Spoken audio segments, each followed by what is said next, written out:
This episode of the Golf Gambling Podcast on the Sports Gambling Podcast Network is presented to you by Edge Boost. Edge Boost enables you to double your bet with no interest. Go to sportsgamblingpodcast.com/edge to get started today. All right, D-Gens, welcome back. We got the U.S. Open preview. I think this is part two. Steve put out like a 9.5-hour video, hole by hole. He's got an article out now. Yeah, man, it's U.S. Open week. I'm stoked for it. It's Father's Day weekend. It's my wife's birthday. So always a good week for me. Steve, what's up, baby? You ready? I am happy and cheerful and not grumpy as you thought that I was in both the video I put out on Friday and before the show tonight. I think you're the grumpy one, sir. I am grumpy. Yeah. Fucking Tommy fucking Fleetwood again. Like, it just tricks me again and again and again. And I knew it. His fucking body language makes me so upset. And he was so happy that dude made a fucking eagle. I can't back guys like that anymore. I can't back somebody who's happy that he just stole your first PGA win, Tommy. Oh, like, man. Unbelievable. And what a stupid setup. 18. What the fuck, dude? Like, why? Like, who decides this? Is it the course? Like, who decides what holes are played? Because it's dumb as fuck to play that stupid par 5 where they club down and every fucking time. It's stupid. I mean, it's better than number 18 at TPC River Highlands. That's just a straightaway standard par 4 that no one can make a either way. I don't care. Switch it up. Switch it up. It's stupid. I mean, they did. They went to a par 3 that was 109 one time. That's it. Fuck off. Honestly, of all the playoff holes you can play over and over and over, that's not a horrible one. There are definitely worse ones they played. And you got the atmosphere there. Your boy Tommy definitely benefited from hitting it, back, gone, into San Francisco. Thank God. There. Give me that relief, baby. Give me that relief. Well, I mean, he dropped into about 7 inches of rough, which, listen, I know. I did my video on Friday, and listen, if I knew that they were going to trick out that golf course with 90-inch rough, listen, I would not have picked a Cam Young. He was pretty bad. I would not pick a Sam Burns. I still ended up making about half a unit. I ended up making a couple live bets that ended up coming through. I had Fleetwood, Hatton, and Cole. Yeah, that's all rough one. 3 of them. And some scumbag named Stanley wants to come and steal all my money. I fucking hate this guy. I hate him forever. Wait, Nick Taylor. Stanley? Not Stanley. Not Stanley. Nick Taylor. That's how unimportant he is. Yeah, that's how unimportant this fucking asshole is. Unbelievable. He's not unimportant. He's unimportant. He almost beat Scotty Scheffler at Phoenix. Almost only counts on horseshoes and hand grenades. It's the first Canadian to win in 969 I don't years. care. Okay. I don't care. I hope he chokes on poutine today. All right. Well, let me ask you a question. Listen, I kind of like this is going to transition a little bit to U.S. Open talk. I kind of like Tommy Fleetwood for LACC next week. Why? Well, we'll talk about why. We'll talk about why. Impossible. But impossible. Well, I think he can play well, but like I think I think the lasting impression seeing him under the gun with some crucial shots. I don't think I'm going to bet him outright. No, no, I don't think you can. No, impossible. Fucking outright, Tommy Fleetwood. Never again. Never again. There's a reason he doesn't win. I thought he was going to skate through and be like, all right, it wasn't he won a PGA event, but it wasn't on U.S. soil. It's in Canada. Like, but it's right. Like, it was Feinberg's week. Feinberg has been on fucking fire. Like, the fact that, like, like, it would have been too perfect if Fleetwood won. Like, Feinberg would have had to go play the lottery tonight. Like, he would have had to win because everything would have been too perfect. That is true. I knew I was fucked, and I still didn't hedge. I knew I was fucked. I didn't hedge. I was at this simulation bar, and it was me and Pete, and I don't know. It was probably like people who don't give a shit about golf. But they're at like this golf simulation bar. There's like probably like, I don't know, 3 or 4, like, I don't know, somewhere between 18 to 30-year-old females. I'm so bad at identifying how old girls are. And I'm like screaming at the TV and they're like looking at me sideways. Like, what's happening? Mm-hmm. Why is this middle-aged white man screaming at the TV? And Pete's like, dude, watch your blood pressure. Watch your blood pressure. Well, that was my concern the whole time. I thought that stent was going to pop, and then I'd be doing another solo shows until I go out on paternity leave. So I can't believe he didn't fucking win. All he had to do was fucking birdie the fucking 18th, and he fucking choked it on the fucking. Ugh. Well, I don't think you want to know how easy that whole played today. Oh, I know how easy it was. Birdied I was like, oh, I didn't want to say it out loud. I was like, okay, We're good. He fucking birdied 17. I'm gonna get the par 5 coming up. We're golden, baby. We're Yeah. golden. By the way, can I ask a general question? How did this tournament go from like a really difficult golf course to the average score today was minus 1.7? Like, did they just shave down the rough in the weekend? Like, all I right, don't know. let's kick these guys in the teeth. Let's get all of Steve's outrights out of the way by Friday, and then we'll make it nice and easy and how he thought it was going to play. Yeah. Jesus Yeah. Christ, man. It is weird how it flipped. Like, because you can only do so much with a pin position. You know what I mean? Like, I don't know. Well, it seems like with the live and the PGA stuff, it just threw everybody through a loop and disrupted everybody's practice schedule. And then finally, like once they got a couple rounds under the belt, they're like, all right, I kind of know what this golf course is. Then, like, I'm seeing Nick Taylor shoot a 63. I'm seeing Rory fly up the leaderboard. I'm seeing Fleetwood do well. It's like, what is going on at this point? Nick fucking Taylor.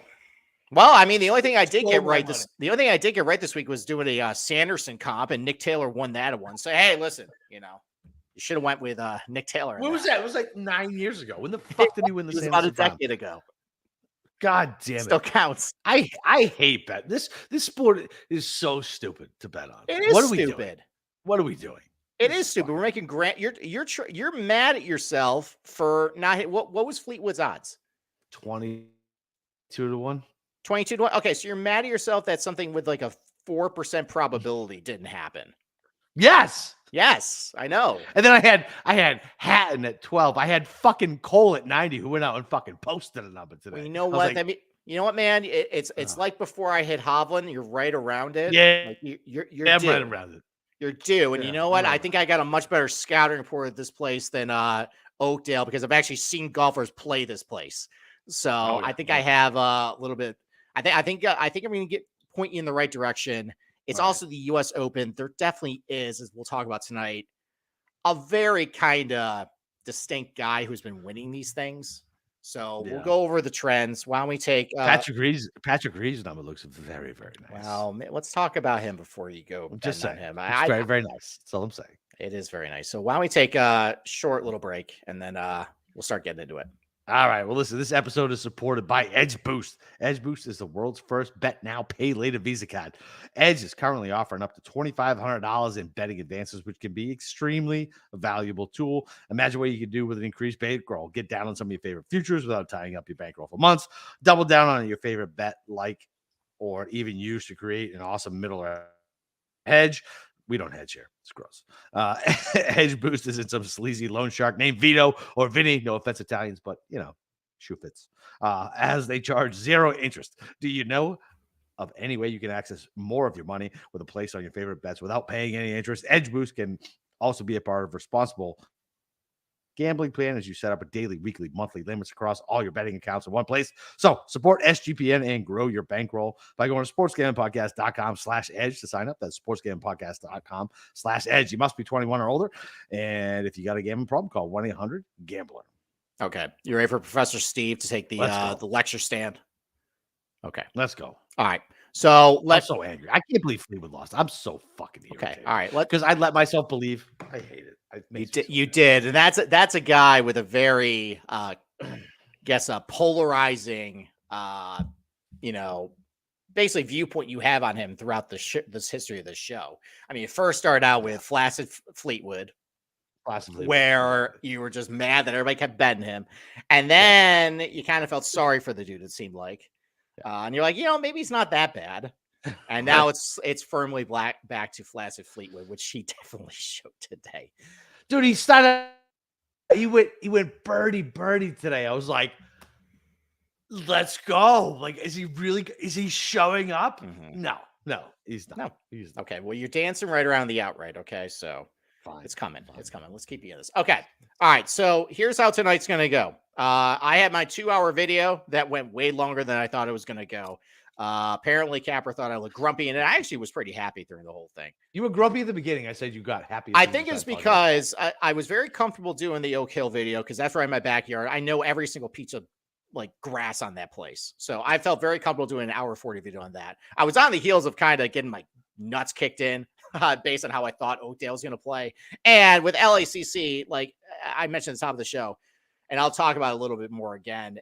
There are a lot of things we don't really know right now about how it's going to play, which I'll talk about a little bit in just a bit. So first of all, I'm just going to recap some general information, the agronomy stuff, and then I'm going to throw it to you for any questions you might have to me that I might have not asked in or answered in the video. So general information, this is at Los Angeles Country Club. It's going to play it at 7,421 yards. The yardages are going to vary day to day based on tee boxes the guys want to play, similar to like a Chambers Bay.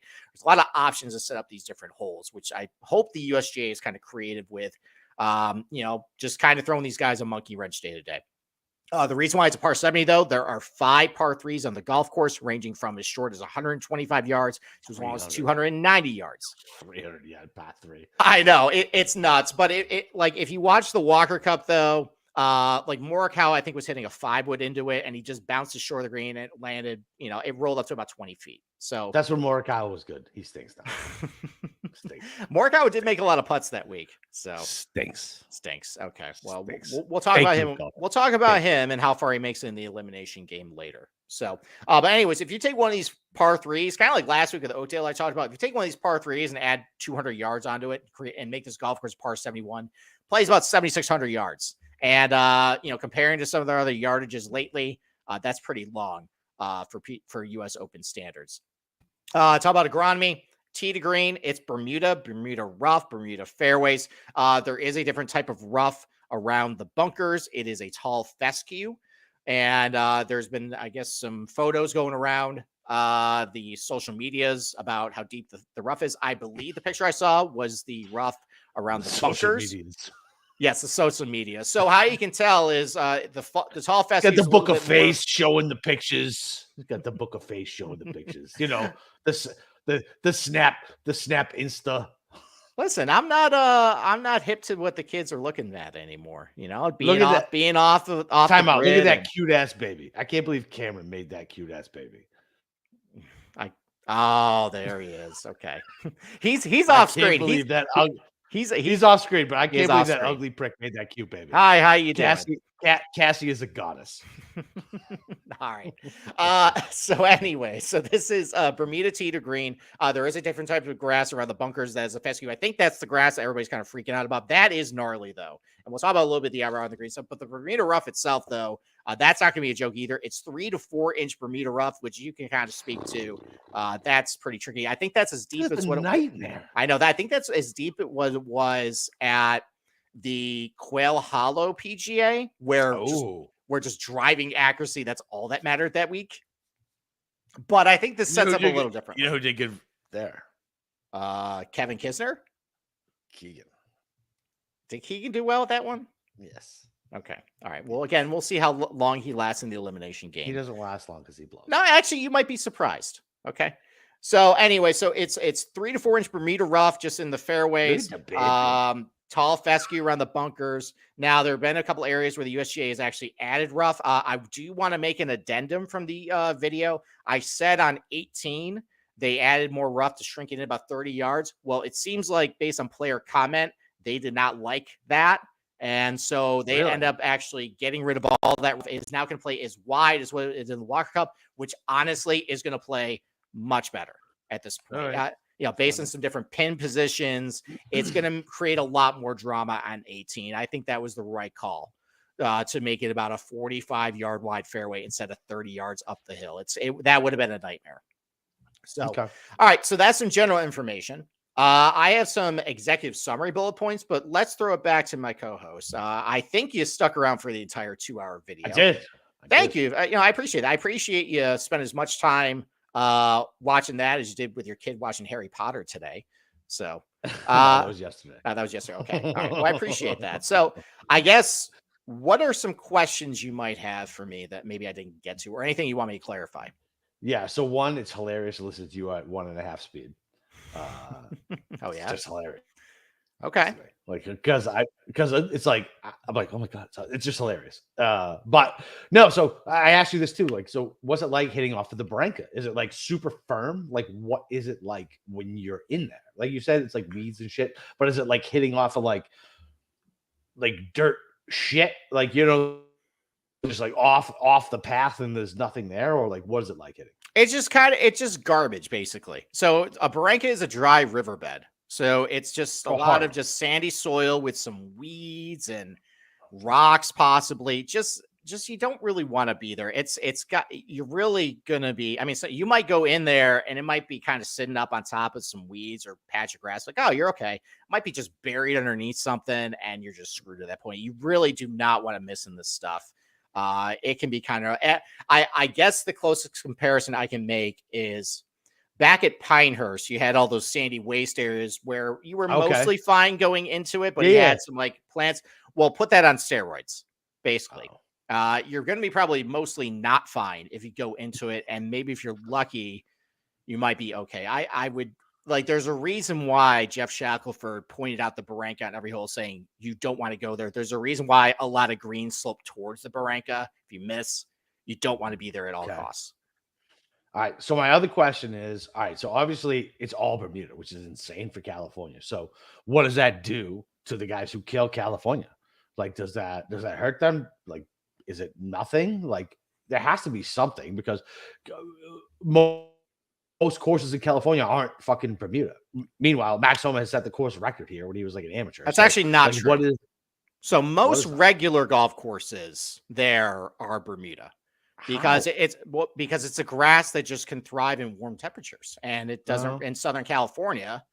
You know, I mean, like in the winter, it can go dormant, play really firm and fast. But like in the summer, it's like 80, 85, 90. It's perfect for that place.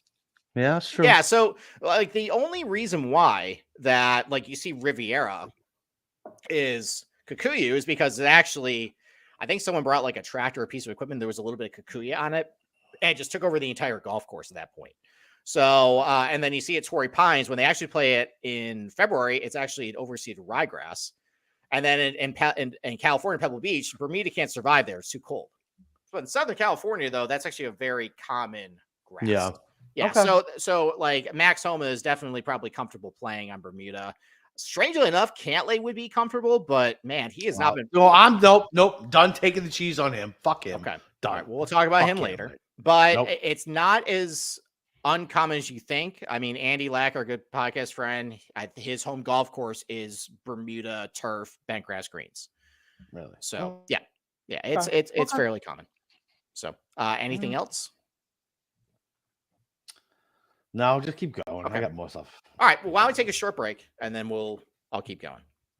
All right. Well, listen, we're also brought to you by Underdog Fantasy. Best Ball Mania 4 is here. And Underdog Fantasy is giving away $15 million in prizes, plus plenty of ways to win with NBA, NHL, and MLB with their player parlays. Head over to UnderdogFantasy.com and use promo code SGPN for a 100% deposit bonus up to $100. That's UnderdogFantasy.com. Promo code SGPN. Yeah. Okay. All right. So here's some executive summary. Is some bullet points from the video.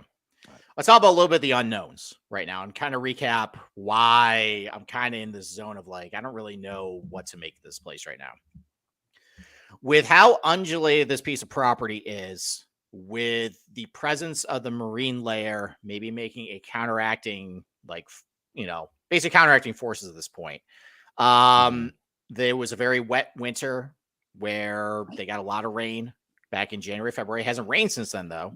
But what's a lot of rain for LA? Like it's like one. They got a lot. It's like one rainstorm. No, they got legitimately a lot.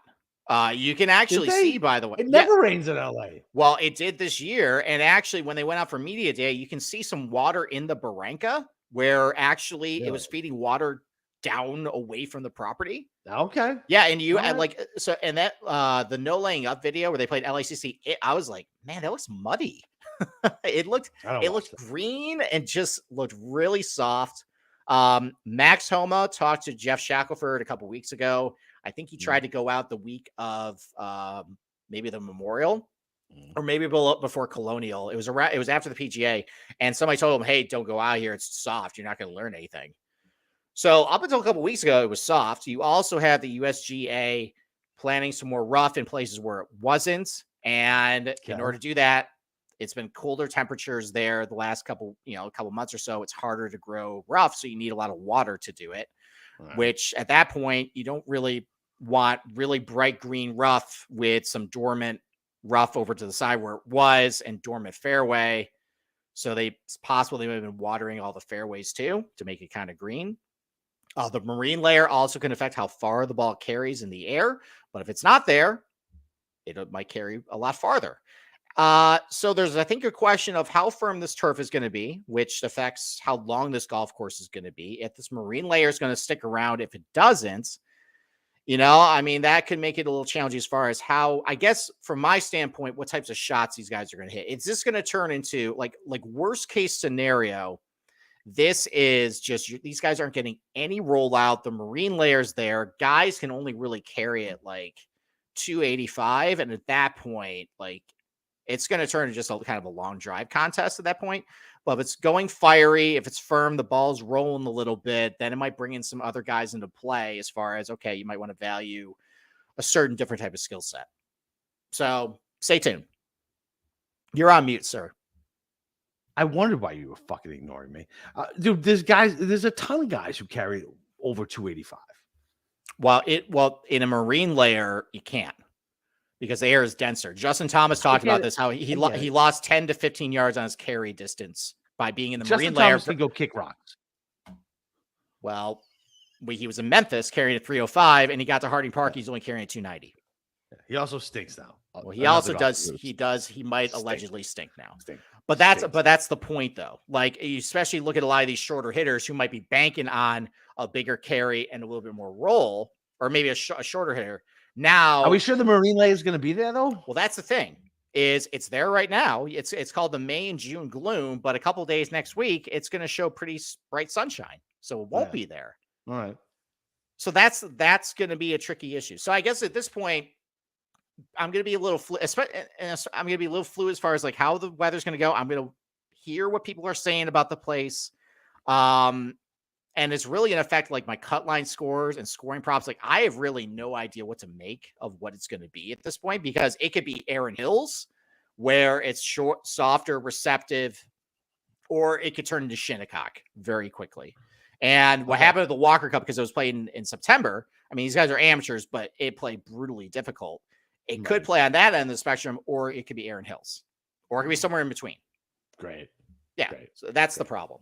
Sweet. But as far as comp courses, what I looked at, so I took a couple different like situations as far as firmness, and this is what I think. So based on, and this is all in my column, by the way, and I kind of summed up the end of it. I was like, all right, my favorite comp courses. So if it's really super firm conditions, like the ball's just rolling, like it just, once it hits the ground, it just goes. Shinnecock Hills, 2018 U.S. Open, basically just a dust bowl. Carnoustie, the 2018 Open Championship, that was also a dust bowl too.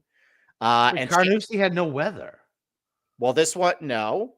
Carnoustie had a lot of sunshine and no wind, and might be sunshine, no wind, and really firm conditions. So did Carnoustie. Okay. Yeah. Okay. All right. Okay. So that's a comp right there. And then Chambers Bay in 2015, dust bowl. At that point, Chambers Bay, they lost it though.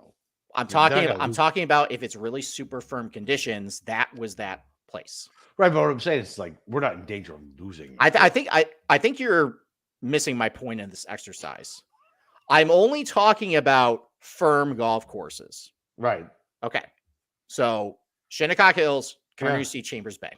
Right. If it's softer or this marine layer just wreaks havoc over this place, it just seems kind of benign, kind of soupy and bunch leaderboard. Aaron Hills, 2017 U.S. Open, Pebble Beach, 2019 U.S. Open, where that played really firm in 2010, and then that one sucked. That was a bad U.S. Open. It was the worst. Torrey Pines, 2021 U.S. Open, where yes, Jon Rahm won, but overall that was kind of a snoozer of a tournament up until Sunday. It was not. What are you talking about? Up until Sunday, that was a kind of a DJ and Rahm versus each other. No. Torrey Pines, 2021 U.S. Open. Up until Sunday, that was a snoozer. You had Henley, you had Oosthuizen, you had Hughes, and I think there was like 25 guys within 5 of the lead. It just was like, all right, what are we really doing here? Yeah. And then Harding Park in 2020. That was another one of the marine layer kind of wrecked. That was Morikawa. Yeah, and everybody was kind of bunched up. There was a lot of birdies. I think. Fake win. Yeah, so it could play. So I guess my point is it can play to the extremes. It could be firm and fast Chambers Bay, Shinnecock Hills, or soupy, kind of boring, Torrey Pebble like type of like everybody's kind of bunched up making birdies. No one's making a lot of bogeys. like that type. So You're getting me very excited. Thanks, Steve. okay, all right. So how about width? Like wider fairways, Shinnecock They're Hills. narrow. No, LACC's not narrow. It's not? Dude, I thought most of them were there's like narrow. 75-yard wide fairways. Oh, Okay. So Shinnecock Hills, Erin Hills, Augusta National, Kapalua. Really wide corridors. Right. Shot making ability. Just basically you got to work the ball both ways with your iron shots, tee shots, Augusta National, Riviera. That's the only comp to Riviera I can actually see in this place is Really? that. Yeah, as far as like you think about guys like you have to like hit like a really hard draw on some holes. You got to hit a big fade on some holes. That's kind of like Riviera is. Yeah. But it's just really dissimilar to the approach shots. But that just kind of reminds me of that. Okay. How about elevation, uneven lies, and rolling topography? Augusta National, Kapalua, Erin Hills, Shinnecock Hills, Chambers Bay, Southern Hills, last year's PGA. Okay. Tight lies around the green, maybe some runoffs. Augusta National, Shinnecock, Pinehurst #2, Memorial Park. That's where the Houston Open is. Erin Hills, Chambers Bay, Concession. That also has tight Bermuda lies sometimes too. But also you have the agronomy, Southern Hills, any sort of Bermuda golf course too, with really thick rough. Got that. And then just creativity. So Augusta National and kind of open championship venues where sometimes you can bounce the ball to the green. Sometimes you got to play angles based on if there's a knob or a hollow in the green or just how it's undulated. Like you can work that, use that to your advantage. So I think there's a little bit of that to this place. I don't think it's going to be quite like robot golf unless it plays really soft. Then it might be. I like that though. That's good. I hate exactly. That. Well, then you want it firm. You want the ball to be running because at that point, yes, I always. Well, at that point, you're going to be like, all right, guys are landing at 15 yards short on 11. They're using that little bump on left to get it up. Yeah. But if they hit the wrong side of that bump, then it goes all the left way the other right. way. Yeah. So you want it firm. So overall, the most mentioned golf courses I had: Augusta, Shinnecock, Erin Hills, Chambers Bay, Southern Hills, Kapalua. So funny that Chambers Bay is on there for me. I mean, listen, like firm, really weird topography. But yeah, that's what I was gonna say. So that's the biggest thing to me. Like I remember watching Chambers Bay and be like, this is so different than what we normally get. Well, you know what I mean? Like this is gonna be a different US Open kind of like you're gonna be like, what is this place? It's kind of weird. So I think Chambers Bay. Now they just like you mentioned, let the golf course kind of go to hell. The greens were horrible. Yeah. But yeah, like this was like a lot of guys were like, I don't really like this place and ejected. And some guys kind of rolled with the punches and DJ should have won. Yeah, he should have won, but Spieth won. So hey, listen, DJ got his US Open the next year anyway, so it's fine. Doesn't matter, he still should have. Okay. All right. Let's talk about some just skill sets just in general that I talked about. So length is we're going to talk about at later on this video. It's always an advantage at the US Open. But just because it's really wide fairways at LACC doesn't necessarily mean you can bomb it away. I just talked about a couple holes like number 5 and number 13 where, around 275, it's uphill, but then it starts going dramatically downhill left to right, about 12 to 15 feet in difference between, the elevation down the right side of the fairway and the left side. There's a really flat lie up on the left. You got to keep it. So, it's really like it's a 50-yard wide fairway. That's really acts like a 25 to 30-yard wide fairway. Otherwise, you're just down the rough or obscured by tree branches, or you got to carry over a deep bunker. You just have a horrible angle to the green. Like that's the thing about this place. Like Jeff Shackelford's really big on angles, and it seems like they kind of brought a lot of that to life with this place. So it'll be interesting to see like how these guys kind of attack. Because sometimes these guys say, well, angles doesn't really matter. We'll see if that actually applies to this place. But I think overall, though, I mean, length is going to be a huge edge at this place. But I think you got to have a lot of control over the ball too, which actually kind of fits into a lot of guys you're going to be targeting anyways, based on how past US Opens have been playing. It's basically going to be a continuation of that. As far as approach shots go, so, I mean, there's going to be a heavy concentration of shots between 175 and 225. Again, it kind of depends on how far the ball is going to roll as far as where exactly it's going to be. If it rolls a little farther, it might skew a little shorter. If the marine layers there play softer, it might skew a little longer. But I mean, overall, though, you're going to have to hit your long approach shots really well, and it's going to be on a lot of really difficult holes, like number 2, number 5, number 16, 17, 18, number 13. Like, those are going to be holes where you got to hit a big boy approach shot to the green. But the thing is, though, there's a lot of really crucial wedges that are well-protected greens that, sure, if you pull off the shot, you can make a birdie, you make a par, you can move on. But like on hole number 6, if you screw up that approach shot, if you decide not to go for the green, like there's a barranca in front, there's a bunker in front, there's a bunker in the back. Like there's a lot of ways you can just make double easily if you screw up that wedge shot. If they play the 80-yard par 3 on 15, that's to a 9-yard wide green, like that portion of the green there. So there's a bunker short, bunker long, there's the tall fescue. Like that also can be a nightmare if you screw up that wedge. Number 10, you have to birdie that hole. That is, if you don't, that's really difficult too. So I think like overall though, like, I mean, obviously you want to target your long iron players, but there are going to be some crucial wedge shots that are probably going to be a difference maker in this tournament too. Around the green, we kind of mentioned as well that there's going to be a lot of different types of shots got hit around the green, off a tight Bermuda, from some 3-inch Bermuda, from some of the fescue that you see around the bunkers. But the one thing about the bunkers that they mentioned at the Walker Cup was no one was getting up and down from off of them. Like Paul Azinger said he didn't see a good bunker shot all week. Now, part of that's because these guys are amateurs. These guys are, unrefined. And Azinger's a prick. Okay, well, they're unrefined, but also there's not a lot of sand at the bottom of the bunker. So at that point, like it's really difficult to get a lot of spin and control the ball out of a bunker versus if, there was enough sand there. So basically if there's not enough sand at the bottom of a bunker, it's going to come out usually pretty hot. If there's too much sand, it's going to come out kind of dead. So that might be an issue. And in the no laying up video, Sally commented, man, there's not a whole lot of sand at the bottom of these bunkers. So it doesn't sound like they fixed the problem. So getting out of bunkers might be kind of tricky this week. And then last thing, the greens are going to run really fast. And it's combined with their sometimes severe contouring, be pretty slippery. I think Scotty Scheffler might, have some nightmares this week about some of the putts he's going to hit. So, I would agree. Yeah. And bunkers too. Yes. Out of bunkers as well. So, as far as some questions in our Discord, they talk about the greens, like, should we value putting a little more? It kind of depends with the US Open. There's not a strong trend with putting, but I do think though, these greens are going to be pretty tough to putt on. And if you don't have a lot what are they going to be on the meter? How fast? 13, which actually Jeff Shackelford says is too fast for these greens. Yeah. So it might mean some kind of boring pin positions, but overall though, you're kind of pushing it with these greens as far as, losing it.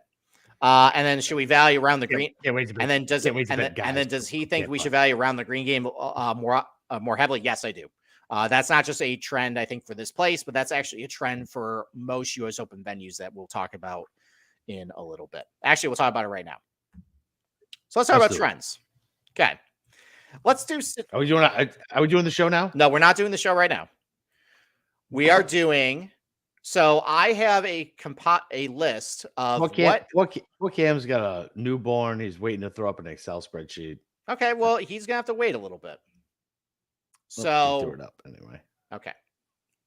All right, we'll put it away.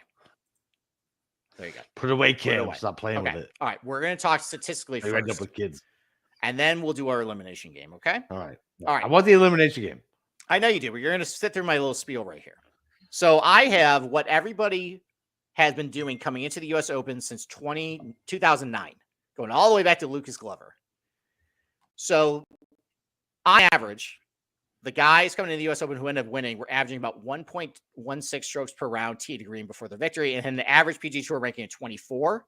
The lowest anyone had coming in was Koepka, actually both years. He was 56 coming in 2018, 67th in 2017. I think he was battling some injuries around that time too. So that's part of it. 12 of the last 14 winners were ranked inside the top 15 strokes gained tee to green before the events. 8 of the last 14 ranked inside the top 20. So here's, I think, the most important category of them all. Since 2009, U.S. Open winners were gaining on average 0.65 strokes per round off the tee and had an average PGA Tour ranking of 18.9. And this is really key. 13 of the last 14 winners are ranked inside the top 50 in strokes gained off the tee before the event. 11 of the last 14 are ranked inside the top 20, including the last 4 winners. So even though Matthew Fitzpatrick didn't have a whole lot of driving distance, I think he was like 10th in strokes gained off tee coming in. He was, because he was accurate. He was. Any vacation there, and it was magic. Like, even you go back to like Graham McDowell didn't have a ton of stats, but even him growing into the 2010 US Open, he was 13th in strokes gained off the tee and actually 58th in driving distance. Damn. Yeah. So, I mean, like, look, like it was a different game back then, but even he was like Lucas Glover was 8th off the tee. The worst guy was Webb Simpson, who was 104th, but that was actually kind of similar to what we saw at Oakdale this week. Like, they just tricked out the rough. It only mattered to just hit the fairway that week. Okay. Yeah. So strokes gained off the tee, just in general, is really huge at the U.S. Open, and I think it's going to be huge at this place too. All right. So you definitely want to weight that a lot. And then going to driving distance, the average ranking of guys in driving distance of who ended up winning, it was 35.3. There were only 2 winners who were outside the top 100. That was Matthew Fitzpatrick and Webb Simpson.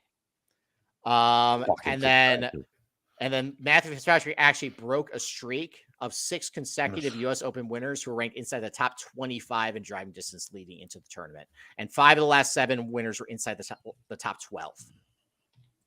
So the problem is, though, you look at some of the guys inside the top 12 this year, it's actually kind of ugly, that list. Okay. So, but moral of the story is you got to have some pop. It doesn't even, it can be Pebble Beach. It can be Pebble. Pinehurst. Yeah, Gary Woodland won that one. So it could be Pebble. Gary Woodland's not winning anything. Dude, you're missing my point, man. My point is Gary Woodland won Pebble Beach, a very short golf course, and he was a bomber. Okay? Bryson won Wingfoot. Hence the narrative we all say, oh, when Gary Woodland clubs down, he could do great. Exactly. Like even Martin Keimer was inside the top 50 in driving distance at Pinehurst. Really? Justin Rose was 26th. Rory was 7th. Lucas Glover was 27th. Like Rahm was 23rd when he won. So driving distance is important. Okay. All right. Since 2009, this is actually surprising. Okay. U.S. Open winners are only averaging 0.39 strokes per round with their approach shots before victory, and had an average PGA Tour ranking of only 59.3. Only 8 of the last 14 winners are ranked inside the top 50 in strokes gained approach before the event. Brooks Koepka won twice while ranked outside the top 100 in the category. Bryson also was outside the top 100 in that category because in the COVID year, you take his result at the end of the previous season. That was the first event he ended up playing. Yeah. He was outside the top 100 in strokes gained approach, and he ended up winning 2 weeks later. So kind of surprising, though. You think, all right, you got to hit your irons really good. And the guys kind of not doing great with their irons end up winning because it seemed like just off the tee, that was really important. All right, let's talk about around the green game. So since 2009, U.S. Open winners are gaining average 0.11 strokes per round around the green, had an average PGA Tour ranking of 77.7. However, only 2 of the last 11 winners were losing strokes to the field around the green leading into the tournament and still won. That was Bryson, and that was Martin Keimer 2014. And only 3 of the last 11 winners are ranked outside the top 100 in that category.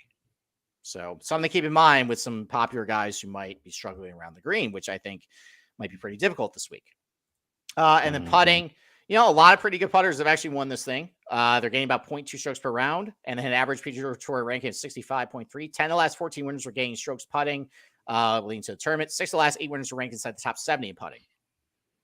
So sometimes it's variable, but you can't really forget that too. In terms of putting 5 to 10 feet, this is a very pointed to stat that I think a lot of people are going to look at this week. Only 4 of the last 9 winners, were ranked well outside the top 100 in that category. Really? Yeah. So, it might be really important in the event. Trying to use that stat to predict who's going to do it might not be all that reliable. You go back through the years, it's a hodgepodge. There's some guys who are really good from that category who do really well. There's some guys who are ranked well outside the top 100. So for example, let's look at actually last year. I remember that was a very popular stat to use. So here are their rankings in putting from 5 to 10 feet last year, heading into Brookline. Matthew Fitzpatrick won the event. He was 43rd. Scotty was 74th. Will Zalatoris was 152nd. Hideki was 142nd. Rory McIlroy was 200th. Colin Morikawa was 157th. And then Keegan Bradley, 79th. Adam Hadwin, 65th. Danny McCarthy was 9th. Joel Damon, 75th. And Gary Woodland was 70th. So all I'm saying is it might be really important in the event. Do not weight it so heavily in your models because it can be really random. Okay? That's it. Yeah. Maybe use it to break ties. All right. As you just saw, I remember last year we were pounding our fists about these are going to be really tough cuts from 5 feet. And look how random. No, I refuse to believe that the stupid narrative was going to win, and this stupid narrative won. Okay. It was a stupid narrative. All right.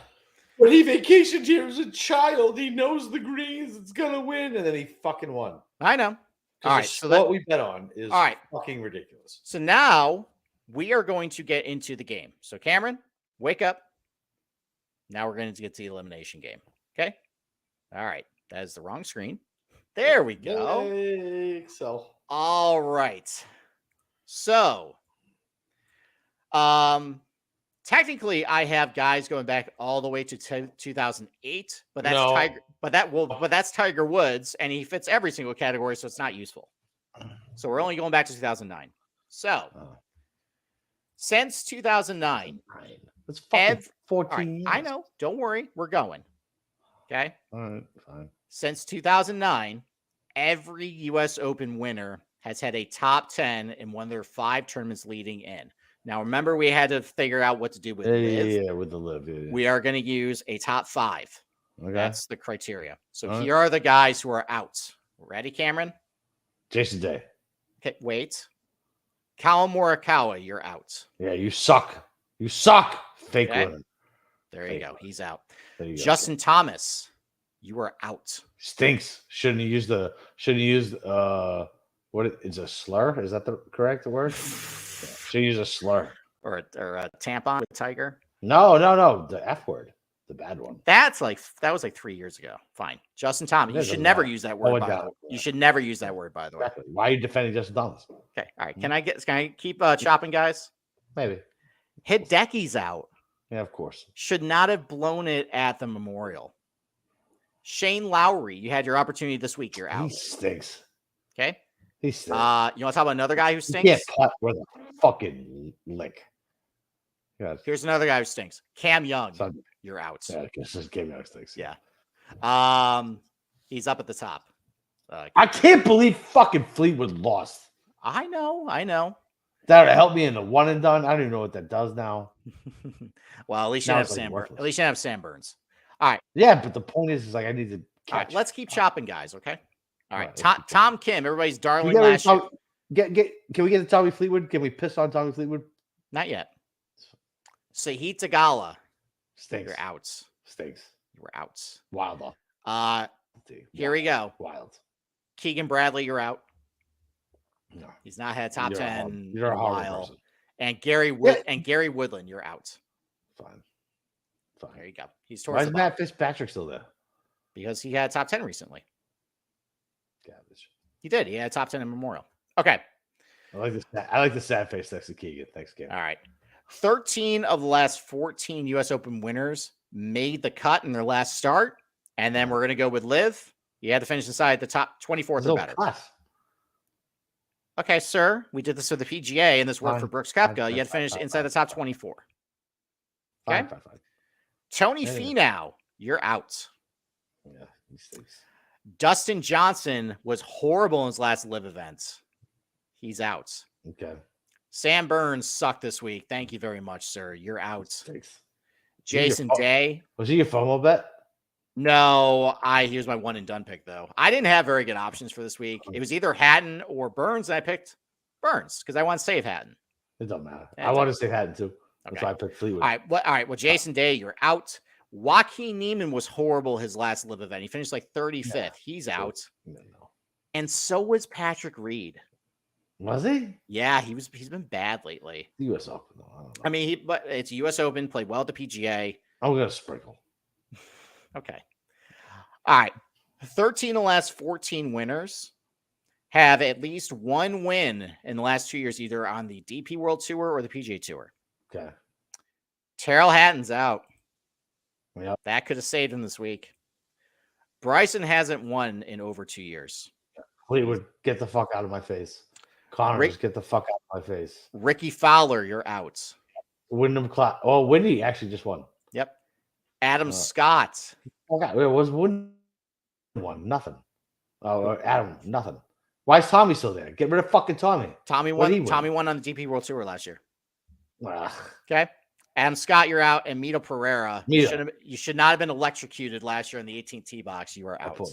That was the worst swing ever.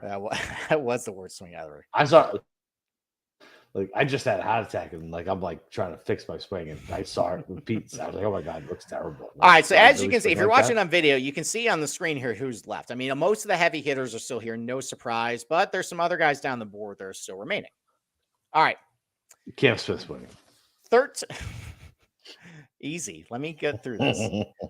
13 of the last 14 U.S. Open winners. Fuck you, Tommy Fleetwood. 13 of the last 14 U.S. Open winners made the cut in their last major they played. Okay. Matt Fitzpatrick is out. Bye-bye, braces. Are you happy? There you go. Sung J M is out. Bye-bye, knucklehead. Okay. Wyndham Clark is out. Sad face. Siwoo Kim is out. Oh. And Russell Henley's out. So we got a lot of really good names on the board, but there's. Can we just cut Fleetwood, please? He's not winning. He can't win a PGA Tour event. He's not winning a fucking major. Okay. How about we cut some big hitters? Ready? Fine. Bye, Cantlay. No. You need to go on. I need a mute button on you. Okay. All right. You have it. All right. 13. Actually, I do. Can I put you on mute right now? No. Yeah, there we go. Thank you. Appreciate it. All right. 13. This is liberating, by the way. 13 of the last 14 U.S. Open winners. But I can just take it off. Just let you know. Oh, he's back. He escaped his cage. All right. I'll let you go, though. Go ahead. All right. They all stink. They all stink. All right. 13 of the last 14 U.S. Open winners are between the ages 26 and 32. That's a good stat. Why? Brooks Koepka is out. Why is that a good stat? Because that's 13 last arbitrary. This is so arbitrary. It's just what it is. It's arbitrary. Victor Hovland is out. Oh, okay. Rory McIlroy is out. Yeah, well, Rory stinks. And old man Justin Rose is out. Justin Rose was still there? Yeah, he made it pretty far, man. He's won. He made the cut. Look at all the fucking losers we have here. We have two people who can actually win this fucking tournament at 2 and 3. Period. Okay. Sorry. All right. 12 of the last 14 winners had a top 10 at a major before in their career. Sorry, Cameron, Max Homa. Goodbye. Okay. And how about this, by the way, to really pile on Max Homa too? 12 of the last 14 winners had at least a top 15 in a major over the last 12 months. Everybody remains, but again, Max Homa would be. I'm a bet Max Homa. You're gonna bet Max Homa. No. Okay, California. you were bucking a lot of trends, sir. California. Okay. So that's the end of like Corey Connors and Tommy Fleetwood, scumbag Cantlay, loser fucking Xander, fucking squirrely Spieth. Get the fuck out of here. It's 2, 3, and 13 are the only guys who actually. All right, then you know what? Corey Connors still fucking on this list. The guy wins Valero. That's the only thing he ever fucking wins. Well, that counts this year. He won Valero. He has a top 10 in one of his last 5 starts. He made the cut in his last start. He made the cut in his last major. Corey Connors is not winning the fucking U.S. Open. Okay, then what? You want to chop him pretty soon then? Chop him. Fine. Now. Immediately. Okay. Let's start doing stats and just attributes who I think is going to work at this place. And based on just U.S. Open general trends. Fine, let's go. 13 of the last 14 U.S. Open winners were in the top 15 strokes gained off the tee heading in. So Tommy Fleetwood's gone. Here's where it gets tricky with the live guys. Okay. There's no way Cam Smith would be in the top 50 in strokes gained off the tee on the PGA No, Tour. never, ever. No, He's never no. like So that. he's gone. I looked at what he's been doing, kind of with his distance and accuracy on the tour. It has not been very good. It's been Cam Smith stuff. He's gone. All right. Look at these losers left. Get the fuck out of here. Look at these fucking losers left. All right. 12 of the losers. Last, 12 losers. Well, I want you to keep in mind, sir, that the last probably 6 or 7 times we've done this has That's Rom. Just bet has gotten the guy there. Okay. Just bet Rom and call it. All right. Look 12 Connor Schauffele Spieth. All right. 12 of the last 14 U.S. Open winners were in the top 70 strokes gained tee to green. Heading in, they all are there.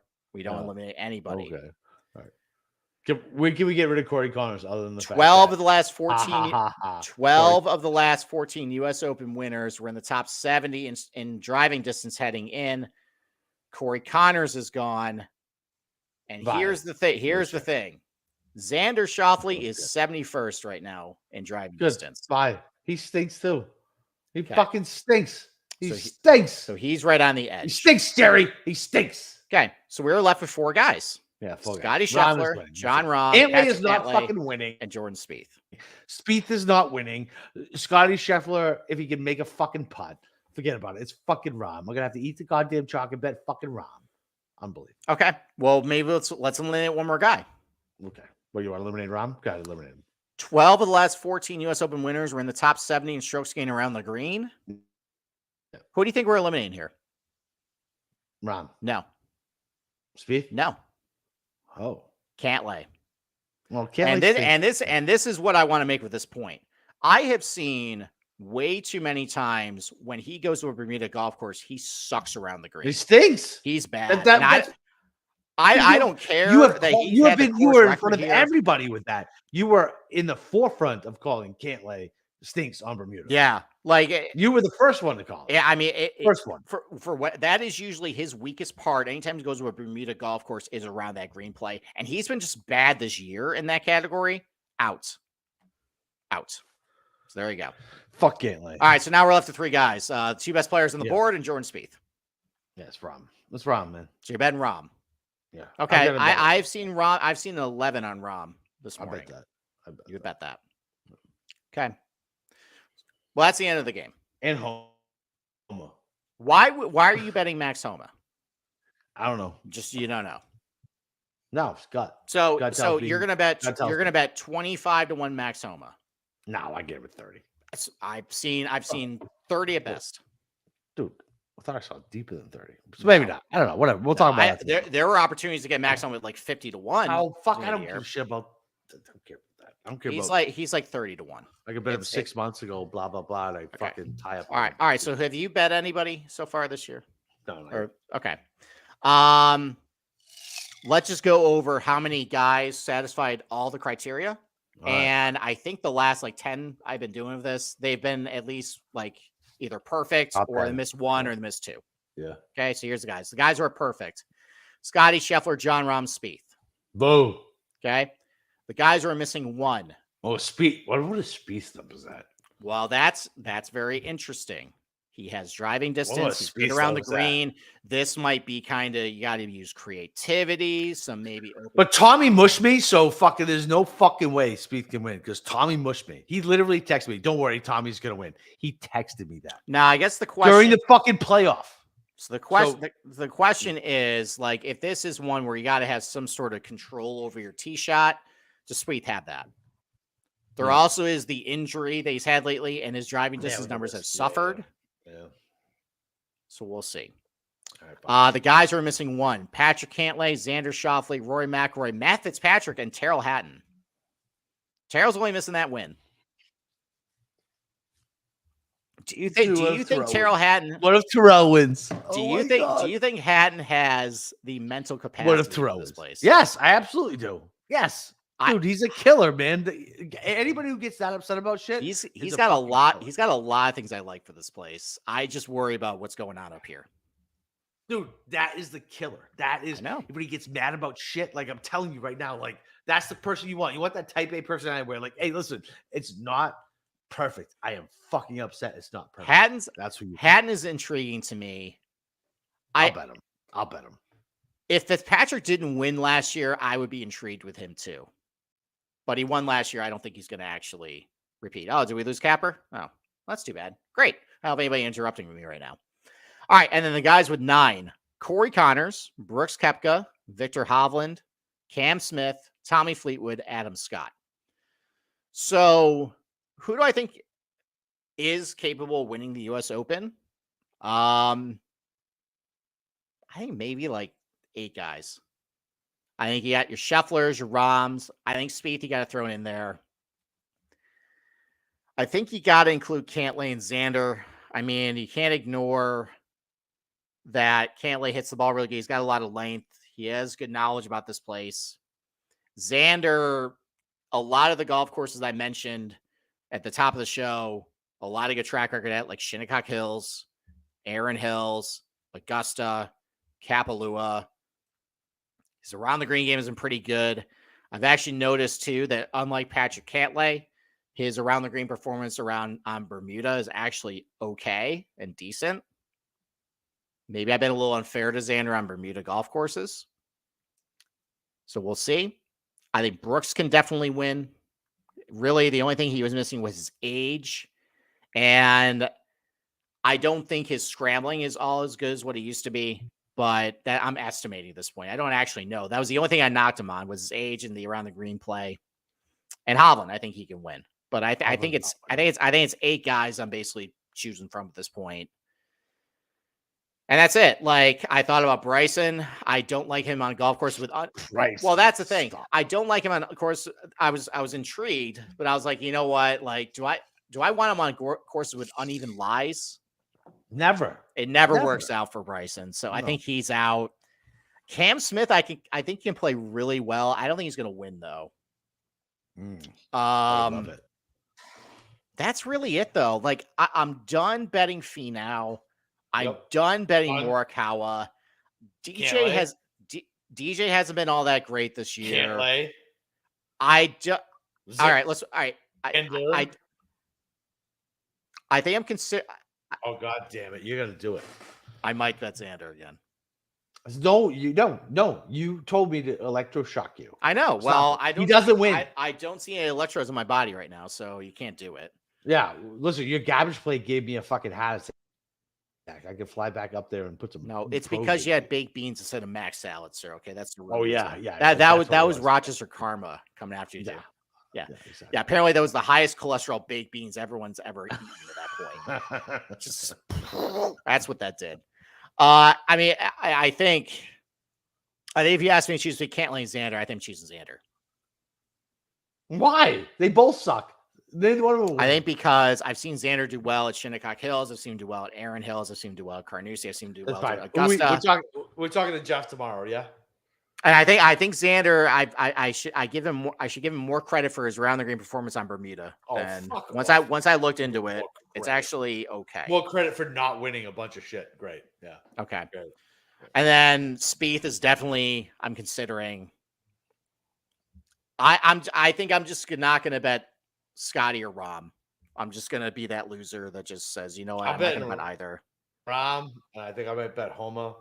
I'll do Keegan. Okay, let me ask you a question. Yeah. So, do you think Rahm mentally is a different player now than what he was? I do. Okay. I do. So, Rahm was horrible at Erin Hills. Yeah. Rahm was horrible at Shinnecock Hills. Rahm was horrible at that Carnoustie U.S. Open or Open Championship. He was not very good at Southern Hills last year.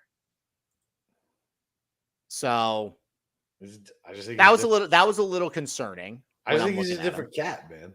He could be. He could be a different cat, man. I do. Because I like him, but that was like I get why it. weren't you great there? Now that was also 2018. Yeah, I get it. I just think he's a different cat. Yeah, and I guess with Scotty, like I just think he's that putter, man. Oh my God! I think he's gonna. He just putter. Will someone get him a spider or a fucking 3-ball putter? Stop with the blade, man. Well, if I see reports this week and he's arm locking or something, I'd be like, all right, maybe I'm in. But I think he's gonna miss a putt at the wrong time. The claw, right? The claw's the new thing. because we were watching it, and Pete's like, "What the fuck? What is that stand?" I was like, "Everybody's doing the claw now." He's like, "What is it?" I was like, "I don't really know." It like basically locks up in this forearm, and you don't do anything with your trail hand. Like, Okay. I don't get it. Let me ask another question, by the way, because you disappeared for a couple seconds. Brooks Did back I? to back. Yeah, you did. Brooks back to back. Mm. One Shinnecock Hills, one Aaron Hills. I know. I mean, I'm rooting for him. I'm rooting for him. That would be good. The odds are. Oh my god. The odds are worse than what they were. God. Oh my god. That would be Like, awesome. I might sprinkle a little bit, just for fun. And then what about Hovland? I like him, man. I think he's got a like, good head for this dude, place. Dude, I think he's proven himself. So that's like, the only guy I have a bet on. I bet Hovland 24-1 after Colonial to win this. Oh, that's nice, dude. That's 24 is good. Yeah, and listen, like I got him at Memorial for the win, so if it doesn't pay off here, c'est la vie. But yeah, I like Hovland for this place. I think. What am I going to get him? I'm going to get like 18. Oh, you're going to be like 16 probably. Yeah, 16, 18. Yeah. So Hovland's the only one I have a bet on. I have to decide if I want to probably single bullet Rahm after that, or do Spieth. You're gonna bet all the losers. That's what you're gonna do. Or actually, no. This is the decision: pairing Hovland with Brooks or Rahm, or going two of Spieth and Xander. And no, dude, do fucking Brooks and Rahm or. I might do that. Vic, do Vic, Brooks, and Rob. Why not? Who cares? Because that's 11-11-24. I can't do that. I do not give a shit. Who cares? I can't do that. Who cares? I'm not going to do that.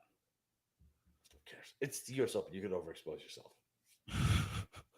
That sounds great. Put that on a t-shirt. Okay. All right. Well, that's it. Do you have anything else? No, that's it, bro. All right. Well, we got who we got tomorrow night? We got Jeff Nagel. Oh, we got Nagels. We got Nagels on tomorrow night. And then we got Pamela Tuesday. And we got Jeff Benson from Circa on Wednesday. Yes, we do. So in Mothership Show Tuesday? Yes, at 10 o'clock. Dude, Kramer is just destroying Sean. Sean needs a good showing. I looked at back of the lineup again. It's just I mean, Kramer goes with his guys, and his guys been doing pretty well lately. That's fine. So, all right, let's wrap up the show. All right, that's it. All right, so follow us on Twitter at the Golf Game of the Pod and me at Boston_Capper. You can find Steve on our Discord channel. Other than that, man, this is US Open week. Rate, review. That'd be nice. We'd appreciate it. Other than that, we'll be back with Nagels tomorrow night. I can make fun of his Taylor Swift stuff, and that'll be fun. Let's go.